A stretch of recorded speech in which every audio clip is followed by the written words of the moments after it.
ஆருத்ரா தரிசனம் பற்றி இப்பதிவில் காண்போம். மார்கழி மாதம் திருவாதிரை நட்சத்திரத்தில் அனைத்து சிவாலயங்களிலும் ஆருத்ரா தரிசனம் நடைபெறும். சிவபெருமான் திருவாதிரை நட்சத்திரத்தில் பிறந்தார் என்பது உண்மையா? திருவாதிரை என்பது ஒரு நட்சத்திரம் அல்ல. அது நட்சத்திரங்களின் கூட்டம். வானில் கோடிக்கணக்கான நட்சத்திரங்கள் உள்ளன. அவற்றுள் சில நட்சத்திரங்களை கூட்டங்களாக பிரித்து உள்ளனர். கூட்டத்தில் உள்ள முக்கிய நட்சத்திரங்களை புள்ளியாக கொண்டு இணைக்கும் பொழுது வரும் உருவத்தை தொடர்புபடுத்தியோ அல்லது அந்த கூட்டத்தில் உள்ள முக்கிய நட்சத்திரத்தின் பெயரைக் கொண்டோ அந்த கூட்டத்திற்கு பெயர் வைத்தனர். உதாரணமாக விசாகம் நட்சத்திரம் இருக்கும் கூட்டம் 6 மீன்கள் போல் தோன்றுவதால் ஆறுமுகனை தொடர்பு படுத்தி விசாகம் என பெயரிட்டனர். அதுபோலவே திருவாதிரை நட்சத்திரம் உள்ள கூட்டத் தொகுப்பு உருவில் ஏறத்தாழ சிவபெருமானின் செஞ்சடை விரித்தார் போல சிவப்பாய் இருப்பதால் அந்த கூட்டத்தை சிவனுடன் தொடர்புபடுத்தி திரு ஆதிரை என பெயரிட்டனர். இப்படி உள்ள நட்சத்திரங்களுக்கும் நாள்களுக்கும் உள்ள தொடர்பை சுருக்கமாக பார்ப்போம்.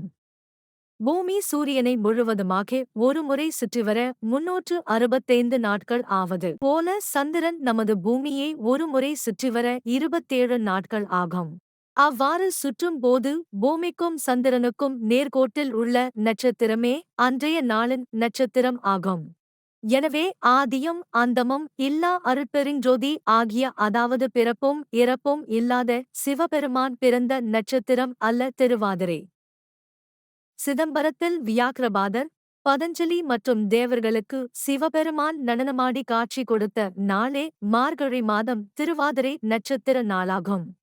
திருஞான சம்பந்த பெருமான் மயிலாப்பூர் திருப்பதிகத்தில் ஆதிரை நாள் காணாதே போதியோ பூம்பாவாய் என்று குறிப்பிட்டுள்ளார். ஆருத்ரா தரிசனம் பற்றிய விளக்கத்தை பார்ப்போம். ஆருத்ரா அபிஷேகம் மற்றும் தரிசனம் என்பது சிவபெருமான் செய்யும் படைத்தல், காத்தல், அழித்தல், மறைத்தல் மற்றும் அருளல் ஆகிய 5 தொழில்களை குறிக்கின்றது. திருவாதிரை தரிசனத்தின் பொழுது நடைபெறும் 5 தொழில்களை பார்ப்போம். நடராஜரை திருமுழுக்கிற்கு அதாவது அபிஷேகத்திற்கு எழுந்தருள செய்வது படைத்தல் தொழிலை குறிக்கின்றது. அபிஷேகம் செய்ய காப்பு கட்டுதல் காத்தல் தொழிலை குறிக்கின்றது. சிவபெருமானுக்கு கருப்பு சாந்து அணிவித்தல் அழித்தல் தொழிலை குறிக்கின்றது. சிவபெருமானுக்கு வெண்மையான ஆடையை சாத்துவது மறைத்தல் தொழிலை குறிக்கின்றது. அபிஷேகம் முடிந்த பிறகு காட்சி கொடுத்தல் அருளல் தொழிலை குறிக்கின்றது. இக்காணொளியை இறுதிவரை பார்த்தமைக்கு நன்றி.